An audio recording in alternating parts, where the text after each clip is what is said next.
The draft resolution is adopted unanimously.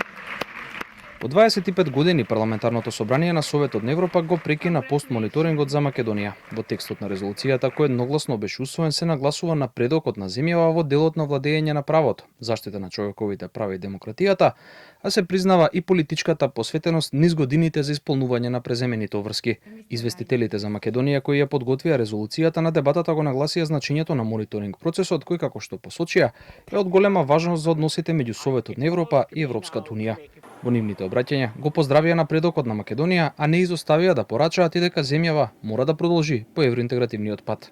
North Macedonia is now a well-functioning democracy where human rights and the rights of national minorities are generally respected. Please give leadership in your country to resolve this, and then we'll get you into the EU. We want you in the EU, and we hope that you can make the change to your constitution. Во дебатата учествуваа и представниците на македонската делегација кои затворањето на постмониторинг диалогот го оценија како признание за напорите на земјава. My country will continue to be a constructive partner, a responsible member state and a strong advocate of the values that unite us in this assembly.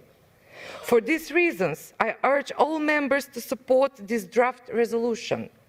It not only acknowledges the progress we have made, but also affirms our commitment to a diverse society that remains united.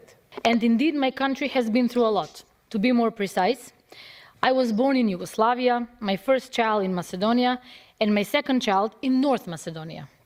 So the adoption of this report gives me hope that all of the political figures in North Macedonia get the clear sign what they have to do next. Одлуката на парламентарното собрание ја поздрави и шефот на дипломатијата Тимчо Муцунски, кој ја оцени како важно институционално признание за напредокот и посветеноста на државата кон принципите и стандардите на Советот на Европа.